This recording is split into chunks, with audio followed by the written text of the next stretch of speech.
Welcome everyone again. My name is Marlene Linares Gonzalez, and I am the Communication and Outreach Coordinator at the Latin American and Iberian Institute here at UNM. The LAII, as we call it, promotes and supports interdisciplinary teaching, research, and meaningful public engagement to advance the production and dissemination of knowledge about Latin America and Iberia. Latin America is designated as one of 7 priority areas of research for UNM, and we proudly contribute to both the university's intellectual community as well as global discourse through our public programming. We'd like to take a moment to recognize the traditional homelands on which UNM sits. The original peoples of New Mexico, Pueblo, Navajo, and Apache have deep connections to the land and have made significant contributions to the broader community statewide. We honor the land itself and those who remain stewards of this land throughout the generations, and also acknowledge our committed relationship to Indigenous peoples. I'd like to now introduce our speaker, Dr. Joseph Garcia. He has a doctorate in Latin American Studies from UNM and dual degree Masters in Community and Regional Planning and Latin American Studies. He has taught at UNM, Union College, and Texas A&M International University. His research focuses on the historical sociology of environmental justice movements and leadership in the Americas. He was a Peace Corps volunteer in rural Paraguay, where he conducted post-service critical groundwater governance research. He is the son of voting rights organizers and has published on the history of voting rights and Latinx political participation and engagement in Texas. He has also taught at the secondary level and is currently a senior policy analyst with the New Mexico Legislative Education Study Committee. Please join me in welcoming Dr. Garcia. Thank you. Good afternoon. Thanks everyone to join that is joining. I'll try to go through these 10 slides and provide good context. I think we're at a historical juncture in the country in New Mexico, and I think New Mexico is a very, how do I say it, important place right now. And so in terms of the title, of course, I'm taking from the quote by Gentleman Pratt, who started the Carlisle Indian School. And what this means is basically the forced assimilation, acculturation of indigenous populations. But also in the Southwest, I also look at it from my own experience, as well as the experience of other communities that I've studied, the forced assimilation of communities. I mean, I've taught a class, immigration and assimilation, that I also worked with Dr. Garcia on, examining immigration and assimilation into the United States and the efforts. And so this quote, which also really echoed with me because, working at the state legislature, I overheard one day Representative Derek Lente from Sandia, Pueblo, during debate about HB 60 Native American language certificate salaries, which now recognizes Native American languages and is going to provide a base salary, as well as allow the tribes, pueblos, nations to certify their communities in terms of the 520 certifications. During a debate on the House floor, used this quote in a debate with Representative James Townsend, where he brought this quote up in terms of, this basically is the beginning of the end in the process of stopping this acculturation, assimilation process. And it's also the title of a famous book by Dr. Ward Churchill, who was at the University of Colorado for a number of years, who also addresses in great detail, more detail than I will get into, in terms of the assimilation, acculturation process, specifically for the boarding schools, which I think is also timely because we're waiting for a report from these Secretary or the Department of Interior about the history of boarding schools, which I'll get into a little bit later on. And so this other subtitle is Culturally and Linguistically Relevant Curriculum and the New Social Studies Standards in New Mexico, the Impact of Martinez Yazzie. And so what this means is that through the Yazzie Martinez or the Martinez Yazzie decision, there is this phrase, culturally and linguistically relevant curriculum for the students, for the young people of New Mexico. And the new social studies standards are that after 20 years, the Public Education Department of New Mexico has brought forth, and I'll get into more detail about that in regards to the social studies standards and how they evolved and where they're at. And so I'll continue on here to the next slide. Some of the main things that I'll be looking at here in terms of the Martinez Yazzie decision is also the pandemic, the role of the pandemic in doing this. And so what I see here is that The country, the state of New Mexico is how do I say it? There are many historical intersections and developments that are happening that are connecting now. And so if you look down the list that I'll go quickly, you have the 2018 Martinez Yazzie case in the age of austerity in terms of neoliberalism and the way that institutions, resources, access to support, health, you name it, has been controlled, and that still exists. We have the pandemic and the emotional, social, economic conditions that it has created in a way somewhat overnight over the last couple of years, one could say. Attempts to dismiss the case during the Martinez governorship or Governor Martinez period of under the Republicans. And then most recently also under the Governor Lujan Grisham, the Democrats, not the same approach, but different efforts to dismiss the case in the sense that it wasn't necessarily needed or how do I say it, not acceptable, so to speak, to the institutions of both parties. Also looking at social studies standards in this age of the 1619 project that came out a few years ago that's become very important in the country and hotly debated. Something that folks may not know a great deal about, but has been a huge book in Texas, Forget the Alamo, written by 3 white men, but a book that is also supported by Chicano historians such as Andres Tijerina, that unearths the myth and the manipulation or the assimilation of this myth of the Alamo, that also is very influential in the development of New Mexico, as well as the Southwest and the rest of the country. And then a little known dissertation that Dr. Garcia made me aware of and that I read as quickly as possible, Contested Education Continuity in Arizona and New Mexico, looking at the development of education policy from 1945 to 2010, which is a historical analysis of the development of both states and their statehood, one earlier than the other. Examining the institutional and political limitations to change and transformation. So we have, in a way, ossified institutions, political limitations that aren't necessarily allowing the movement in this country, or at least in the state of New Mexico, to really embrace the decision Martinez Yazzie and put it into greater, how do I say it, not just money, but yet a greater importance in regards to really transforming the education for students. Also, the austerity mentality that exists that I kind of talked about earlier in this age of state and national surpluses. So New Mexico, as if you've been watching the news, has huge surpluses. We're all supposed to get between a $700, $1,000 check from the state on top of a $250 check, but yet we're also getting all this money from the federal government in terms of education to deal with what has happened because of the combination of things that I'll get into more detail in regards to the pandemic and what it's done in terms of learning. Culturally and linguistically relevant education that is being promoted here in New Mexico, while in other places there is this quote unquote anti-critical race theory efforts that doesn't really have anything to do with critical race theory. It's this how do I say it, fear of the unknown in terms of really getting into the objective history, so to speak. That's not even necessarily critical in the sense of critical race theory. What we're doing, or what is happening, so to speak, is an objective approach to providing a more realistic, more connected history to the different communities that have existed and the challenges and struggle that they've endured. And then also New Mexico's historical role in the country. Just a couple of days ago, there was a congressional hearing at the Roundhouse in Santa Fe, lauding the voting rights efforts, history of New Mexico. You know, my parents were voting rights activists in South Texas in the 80s. They won a federal court case, implemented the Voting Rights Act in the small nowhere coastal town I'm from.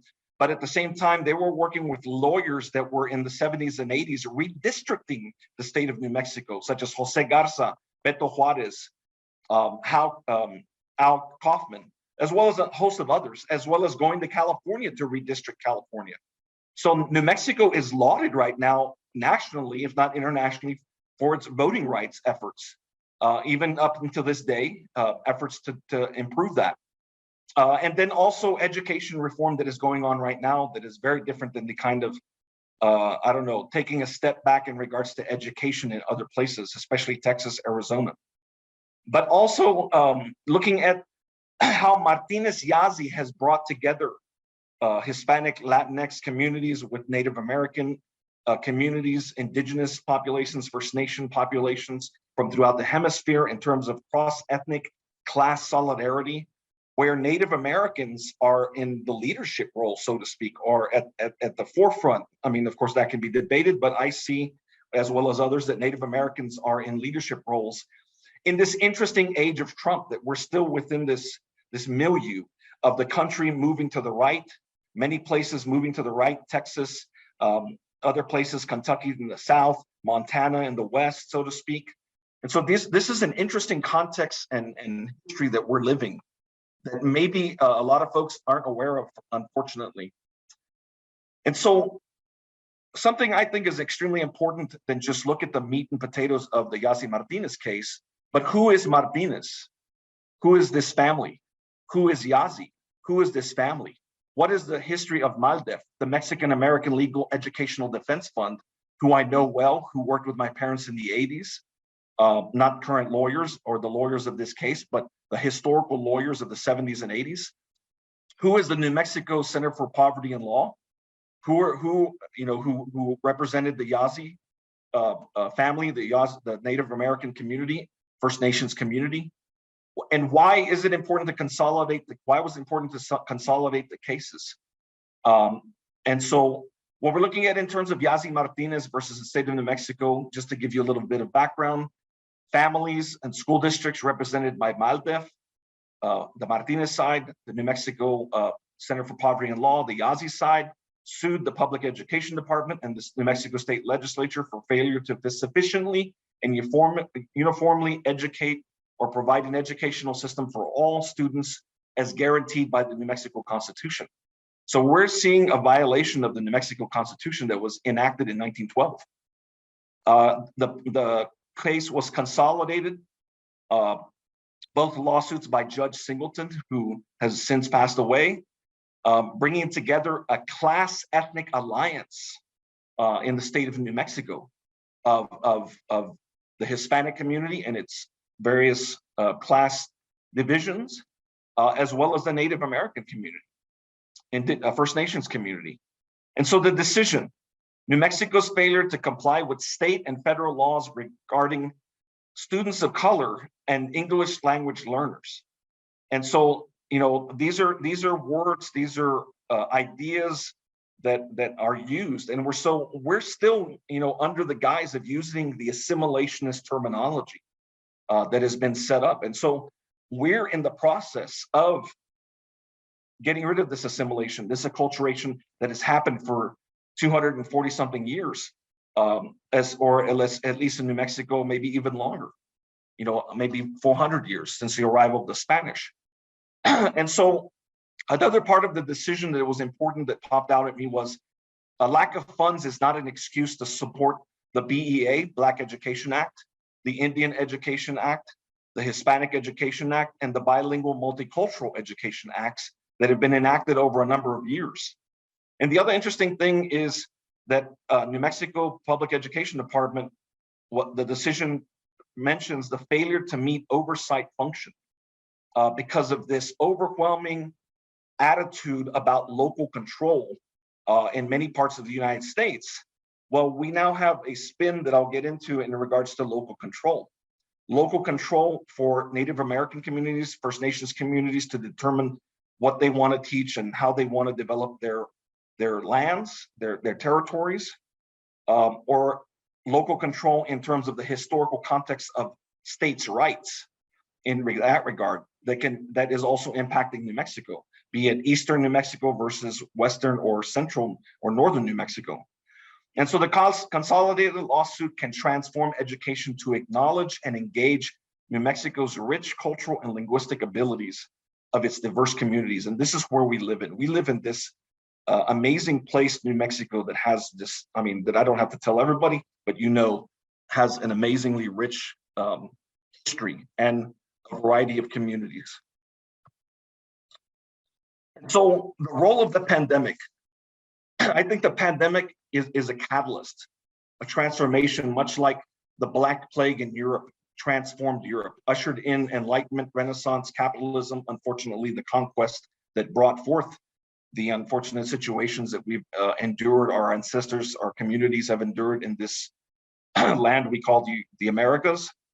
And so the role of the pandemic, as I'm kind of presenting here, is exposing the history of neglect and limited infrastructure that was brought to light in New Mexico in regards to access to broadband or access to proper teachers. The number of teachers, there's a 1,000 teacher deficit of educators in the state. The impact on communities of color specifically, the lack of education, knowledge, access to infrastructure, health, other types of resources that is actually being dealt with, maybe not in the best way, but I guess maybe the way that is seen as maybe constructive. New Mexico, before the Yazzie Martinez case and the pandemic, lowest graduation rate in the country, made worse by the pandemic. And the other component also in terms of the decision, in terms of not college or career ready, with 50% of students in New Mexico needing remedial coursework. Of course, that is also being exacerbated by the pandemic. Wealth disparities in the United States prior to and by the pandemic being made even worse and nothing necessarily being done about it. Housing, food, and other shortages that developed from the pandemic that has created also major struggles, challenges, school closures and broadband limitations that are impacting student learning, communities having a place to come to, schools that serve important functions in all communities. And then the last one is Zoom recorded meetings and legislative sessions, kind of like this Zoom recorded meeting. Is this providing greater transparency, greater opportunity for people to engage, to connect with each other? Or is it creating limitations? The legislative, this past legislature was recorded, was Zoomed meeting. A lot of people all over the state could get access to it like never in the history of the state of New Mexico, as well as other parts of the country. And so these are things to consider in terms of the role of the pandemic in regards to what is happening in New Mexico, as well as the rest of the country.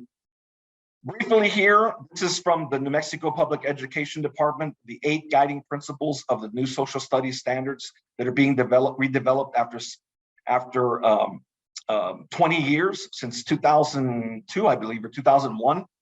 And I'll just kind of go over the titles. Incorporating major historical themes. What is important history to the communities, local communities in New Mexico? Developing student agency and leadership. Providing students with greater knowledge for them to make decisions, for them to go on their own and learn more. Ensuring, sorry, I can't see that, my apologies. Ensuring divergence from a singular cultural script. And this is what I'm talking about, the last 500 years roughly, of a European cultural script that has been imposed through the, let's say, for example, the boarding schools. Identifying tools to share authentic stories. There are many, many stories, and a lot of these stories were recorded during the 1930s through the New Deal and through the programs that brought different types of scientists, anthropologists.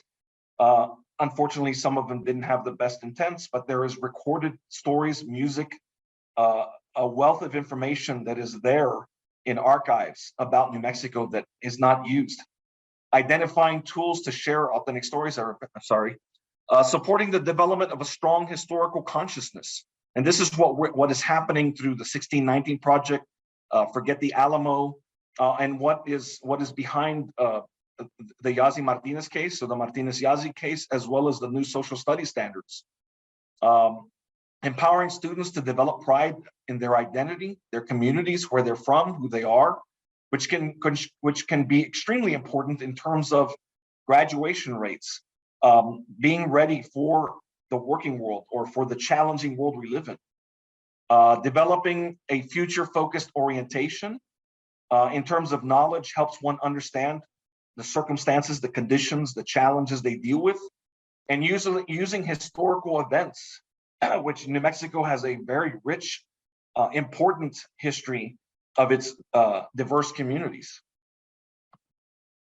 And so key takeaways from social studies standards, and I take this from the Legislative Education Study Committee brief that was presented a few months ago. Academic content and performance standards are different from curriculum. So there is this interesting debate going on about that. What is learning? How can we measure it? The New Mexico Public Education Department revision of social studies standards began in February 2021 with a writing group of 64 educators from 38 districts from throughout New Mexico. They proposed standards added 2 areas of study, one being inquiry and the other ethnic or cultural and identity studies to give a greater knowledge of the diverse communities of New Mexico. Previous areas of study will remain in terms of the history, geography, civics, government, and economics are retained, but with the added component of understanding tribal governments, other local governments, other historical approaches to living as humans or the human experience. The New Mexico Public Education Department anticipates full implementation of revised standards for 2023-2024 school year, and this begins with the 2022-2023 school year of slowly implementing these social studies standards. And something that I just learned that I found quite remarkable is the last point, who was a former faculty member here at UNM, who I actually recently saw interviewed by a current faculty member, Nick Estes, a few months ago. Dr. Roxanne Dunbar Ortiz's An Indigenous History of the U.S. will be provided to all New Mexico K-12 social studies teachers with an April 12th author presentation. Roughly 20,000 copies of this book has been bought by the New Mexico Public Education Department and will be provided to teachers. And so I think this is quite remarkable. Dr. Roxanne Dunbar Ortiz is a phenomenal, an amazing historian who's made an impeccable and wonderful contribution to the study of not just Indigenous or Native American or First Nation communities, but a host of communities in the Americas. Her depth, her knowledge is quite broad, and I've listened to a number of her lectures and read a few of her books. Institutional and political limits. And so we're in this age that the institutions and politics are limiting the growth that is happening in New Mexico. There's been attempts to dismiss the case, not to be, how do I say it, to challenge people in terms of their gender or their ethnicity, but we have a Latina governor, the first Republican Latina governor of the state, Martinez, and the current governor, who through the 2 parties have tried to dismiss the case in the sense that ethnicity is not destiny, in the sense of how this Martinez Yazzie case and the changes that are happening in New Mexico are very much class oriented. It's not about race. It's not about gender. It is the intersection and the fear of critical race theory that is going on right here, but also strong class issues, especially within the Hispanic community. Then there's this austerity mentality in the age of surplus. You know, there was a blog recently that I read about how the Legislative Finance Committee is like the Legislative Education Study Committee, like other institutions in New Mexico, just like the way that it's set up in the United States in terms of neoliberal economics, neoliberal development, is stuck in this austerity mentality, but yet now we have these surpluses in the United States, as well as in New Mexico specifically. And so we have also this anti-CRT critical race theory efforts around the country. And how timely is this in the sense that just yesterday, the Kentucky governor vetoed anti-CRT measures brought forth by the Kentucky state legislature, also vetoed charter schools or funding for certain charter schools in the state of Kentucky, based also on their trying to limit what is taught, as well as other states enacting laws to ban books, such as Texas, banning or trying to ban over 800 plus books, and efforts to limit education around the country, but yet New Mexico is going in a different direction. and I hope it continues.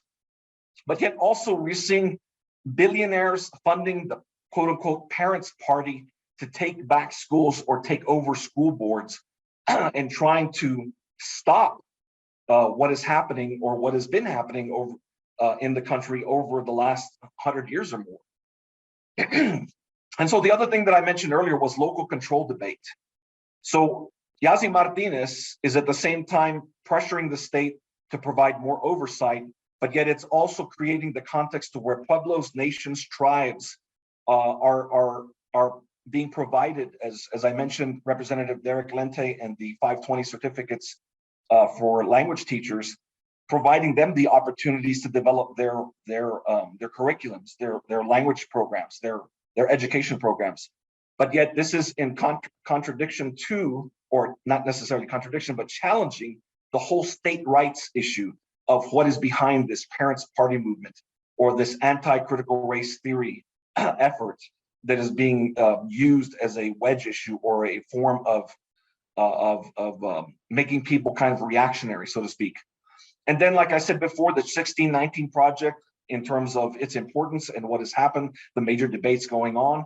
And yet also in Texas, but I think important to New Mexico, is this book, Forget the Alamo, The End of a Myth, to where a number of people, as well as the authors from this book, as well as authors from Mexico, talk about how the Alamo is like this gateway to imperialism. It is the gateway that opens up taking over the entire Southwest and creating and enforcing or pushing this assimilation, acculturation that has been the education models for the last 150 plus years.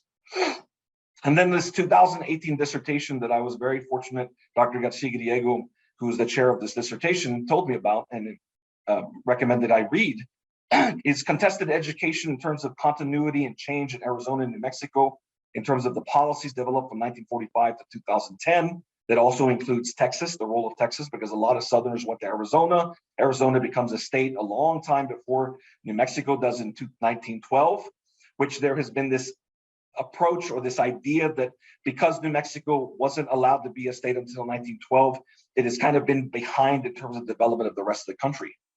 Well, maybe, just kind of an interesting thesis that could be completely wrong, maybe becoming a state in 1912 is what has created the context of what is happening now in New Mexico in terms of the Martinez Yazzie case and the new social studies standards in regards to how not becoming a state until 1912 allowed indigenous communities, Hispanic, Latinx communities, Native American, First Nations communities to kind of not necessarily be so inundated, excuse me, with what happened in other places throughout the country. Of course, this is up for interpretation and speculation. I'm just presenting it. As well as currently we're waiting, supposedly the Interior Department was to provide us a report on indigenous boarding schools on April 1st, 2022. So what is that report gonna provide us? The way that has happened to the First Nations in Canada in terms of the role of boarding schools. Let's see, continue on. Just real quick, here is a kind of an example of the funding that is going on that happened this past year that a number of analysts in New Mexico say is great, but is not enough. We're seeing an educator workforce, increase in salaries, increase in different types of professional development, professional, loan forgiveness programs. We have, Indian education, $15 million, indigenous language, literacy programs, extended learning time, community schools, additional highlights in terms of different types of career and technical education. But yet we don't see the Hispanic Education Act or Hispanic education or Black education or bilingual multicultural education here. It's still somewhat limited. And this in a way may show the leadership of the Native American First Nations communities in New Mexico and their organization or their abilities. And so where are we at here? This is my last pretty much slide. New Mexico's historical role to lead the country and bucking national trends in the sense of the shift in many places to the far right. We have major funding and transformation that's underway. A lot more is needed, not necessarily money, but efforts by policymakers Institutions are under immense pressure from a number of directions, be it from the right, be it from historical communities, Native American communities, Hispanic communities, other communities, wanting to have better, more resilient, more culturally and linguistic education, as well as the parties. A coalition of community and national organizations that is developed in New Mexico in terms of what has become Transform Education New Mexico, this NGO. Historic coming together of nations, pueblos, and tribes through the Tribal Education Alliance, but yet also divisions within the Hispanic Latinx community that is hindering the development of the Martinez case, where I've listened to analysts talk about more needs to be done in terms of the Martinez side, but yet there are divisions within the Hispanic community. As you know, we're seeing certain communities are against the teaching of the history of the Spanish conquest, or teaching the history of other roles of Hispanic and Latinx community. And for example, the Chicana movement, excuse me. And so the other thing is, what are we looking at here in terms of New Mexico being a champion of education and voting rights right now? Education, according to Chris Hedges, a Pulitzer Prize winning author and journalist and analyst and minister, talks about how education is the crown jewel of US democracy. And so we're fighting for keeping and maintaining and improving and expanding democracy in the state of New Mexico. Also, the challenges and struggles ahead. This is going to require and is a social movement and will require more effort. And so my last slide, real quick, thank you very much for your attention. These are some of the sources that I use. There are a number of others. And please, I look forward to any and all questions. And I'll try to answer them the best I can.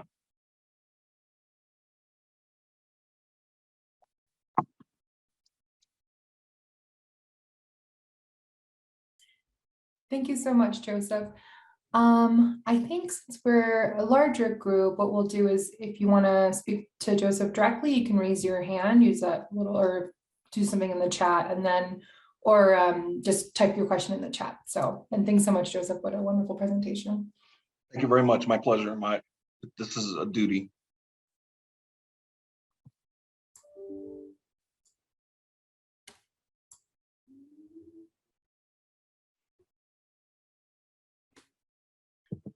If I may, it takes me too long to write my question. This is Patricia Roybal Caballero. May I just ask it? Yes, of course. Okay, thank you. And I didn't want to overshadow. Somebody did have their hand up. Is it okay with Ms. Chapman if I go ahead, or would you? Because she had her hand up. I'll go ahead. So thank you. So oftentimes, Dr. Garcia, as a state legislator, I have had to grapple in the last few years, particularly after the Yazzie Martinez case, with the use of language in our discussions about how we can remediate or how we can improve based on the court order, because I take this seriously. It is a court order. And one of the areas that we've had a great deal of discussion on is the classification of our children of color as being at risk. And I know that language is a barrier, and by continuing to classify, or can be a barrier, but most of the time it is a barrier, in attempting to change the educational structures in order to address the court order. How have you run across in your research ways in which would be a fair and equitable and more appropriate way to refer to our children of color, rather than placing them in the category or continuing to categorize them as at risk? Well, this is something I talked about earlier in terms of we're still under the guise of the language of assimilation and acculturation. And so, you know, the other component, the way I look at it from a macro sociological approach, is that in a way where the whole entire country is at risk.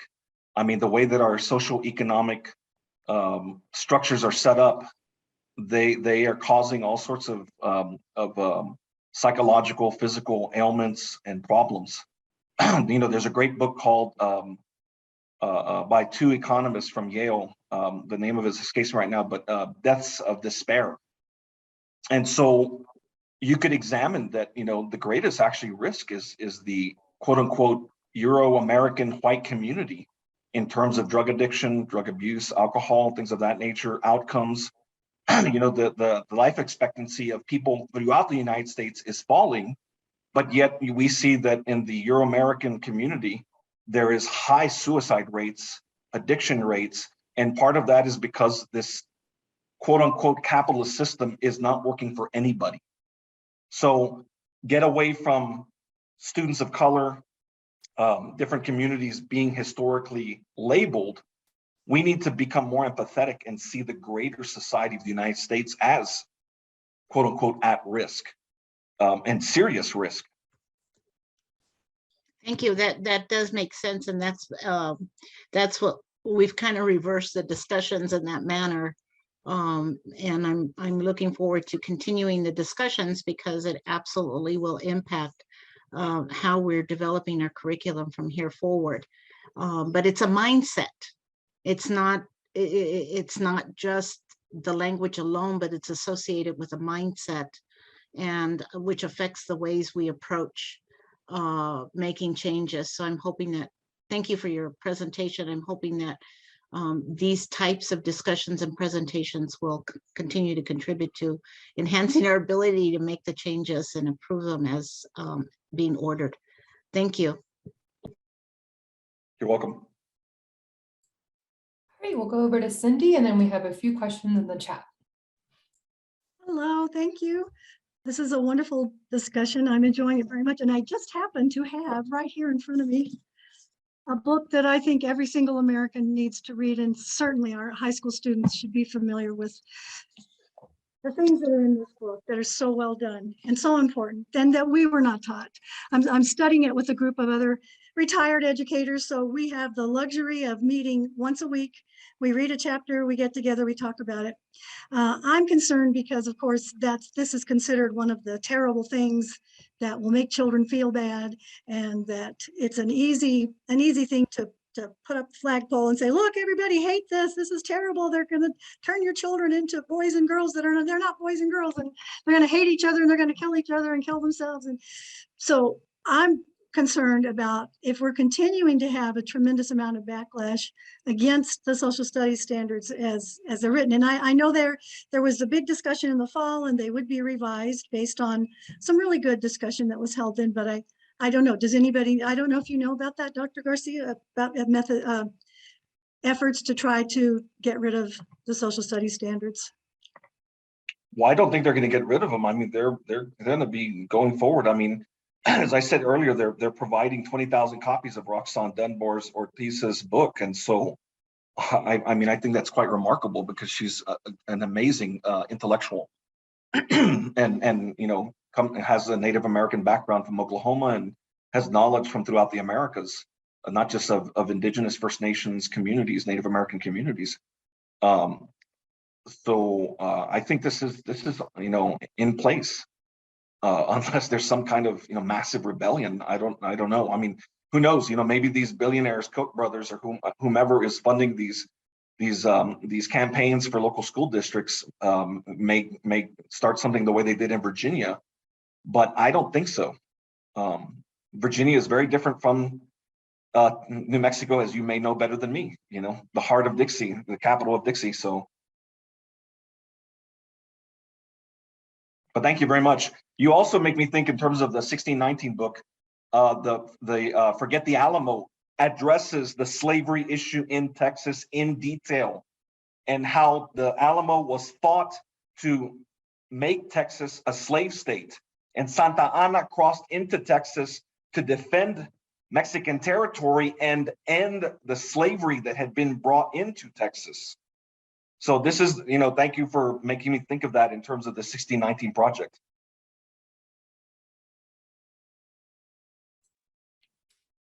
All right, we'll pivot to one question in the chat and then we'll go over to Barbara and we'll just kind of do this back and forth.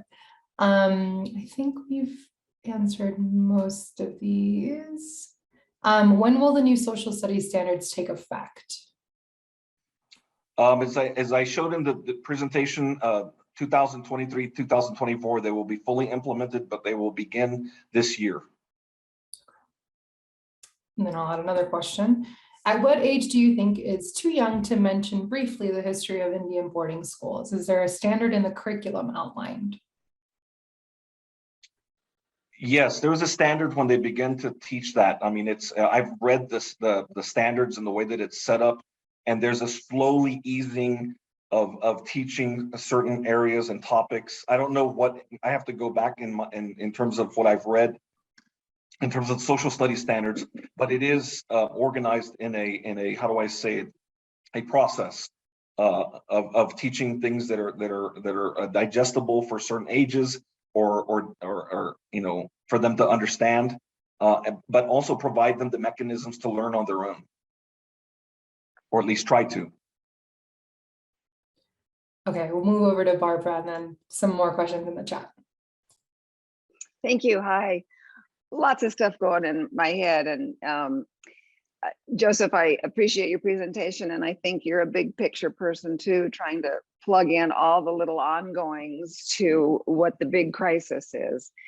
I think of the story of the village, and we think of ourselves as a community, a village where they live along a stream and the bodies keep coming down the stream, and the villagers run out into the stream and say, you know, they'll save the body, and the next day there's 2 bodies, and the next day there's 3 bodies, and finally somebody says, we're spending all our efforts saving these people and trying to revive them, but what's going on upstream? And so I think that we're at a very, very complex time, and there are so many things, so many winds blowing from so many directions that are trying to sway this, but the upstream seems to be, what's happening upstream seems to be some kind of fear, but also where the accountability is. So let me explain. I was a principal at a dual language school here in Albuquerque, and 100% free lunch. But what we had to do was really look at what the big issues were facing these kids coming to the school that would help them do all those things Joseph said, is appreciate their own history, their own language, and at the same time, find their way in the culture that we are in together in the community. And it was a huge challenge.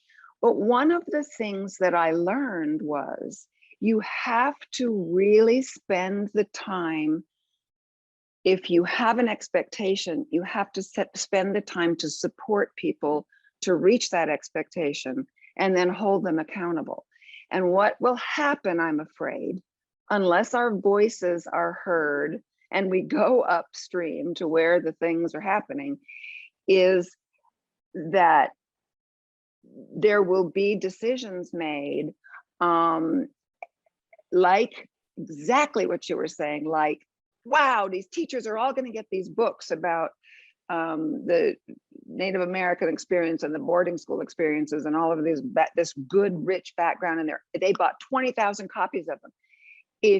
I have been in schools all my life, and if you hand teachers a book and you do one in-service day because you're scrambling to find out what to do in in-service, and you don't support that all year long with what does it look like, where's it going well, what's the larger response to this, how are the parents feeling about it, and holding people accountable to do it, it's not going to happen.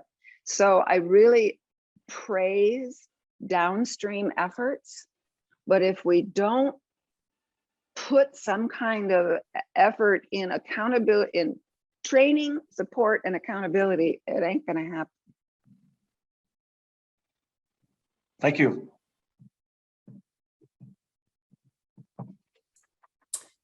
All right, we'll go back to the chat. Valerie, I missed your question earlier.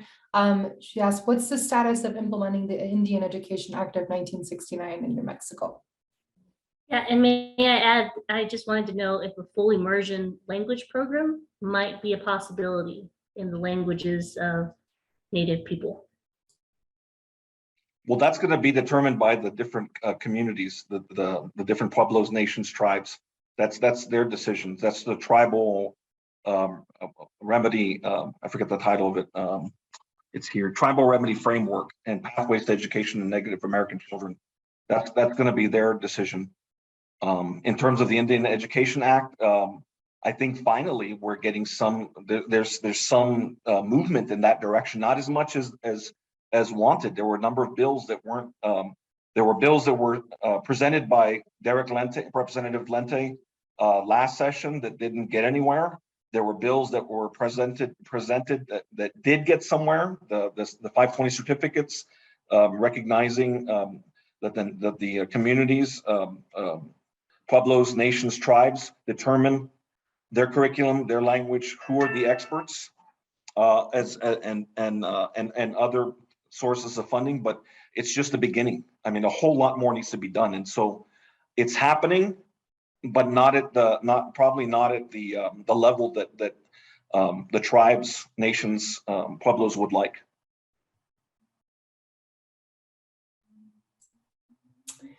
All right.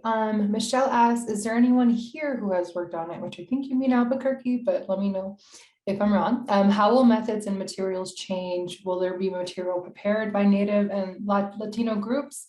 Will the NHCC and IPCC have anything to do with it?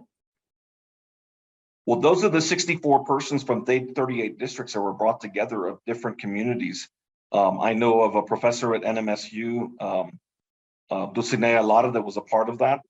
I don't know specifically of others because an interview was done with her there in Las Cruces, and she's from Gadsden. So I'm aware of her and her contribution, Dr. Lara. And there are a host of others. I'm not aware of exactly who is. I just know because I read an interview with her about that. So there is the inclusion of a variety of communities in that development, and there will be resources and curriculum and a host of materials and other support efforts, professional development provided. And Julie in the chat mentioned there's a materials review committee meeting over the summer. So thank you very much. Yeah. I was not aware of that.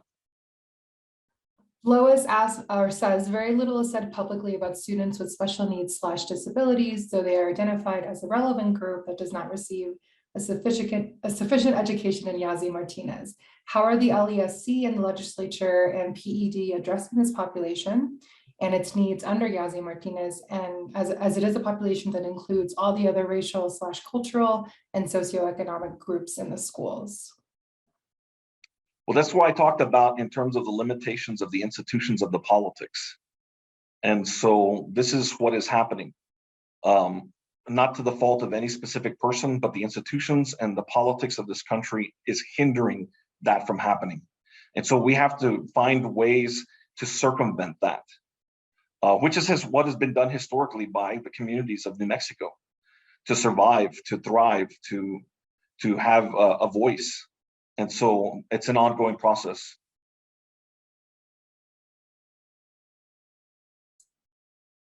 Thank you, Dr. Garcia.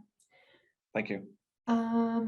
Anything else? Any last minute questions or comments for Dr. Garcia before we log off?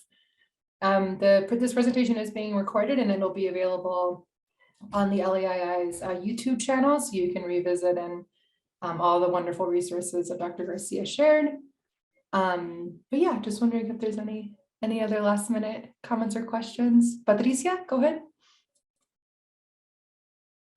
Yes, it just also occurred to me that and thank you to whomever brought up the question about the children with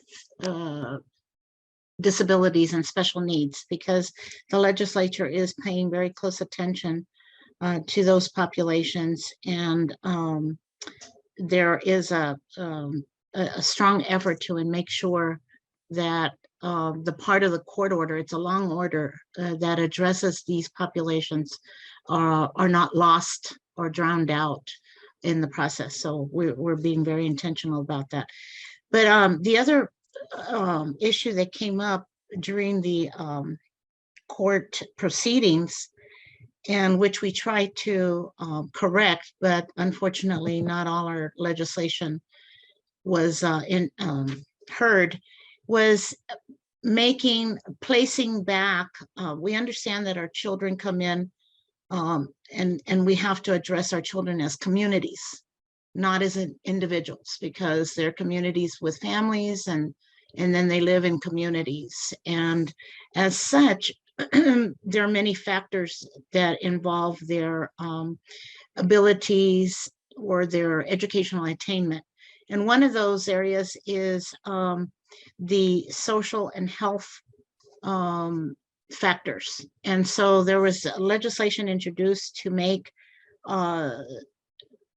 basic, social and health care services, bringing back counseling, bringing back nurses, bringing back all the support services, and creating a statutory requirement that they are basic education, that they meet the criteria for basic education. In your review of the Yazzie Martinez, I'm sure you saw that segment. But there's also research related to, much research. I mean, there's a wealth of research related to how the social and health factors contribute to the ability to learn. So I don't want us to lose that as we go through this interim and continue to look at how we're developing not just the curriculum, but how do we bring back or look at our children holistically as part of a greater community and as part of the greater factor of poverty, which impacts all facets of these children's lives.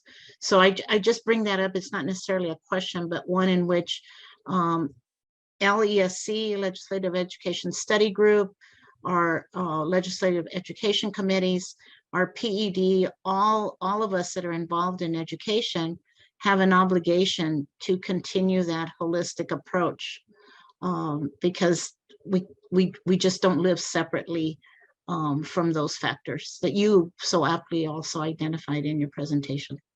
Thank you. Thank you very much, Representative Caballero, Robert Caballero.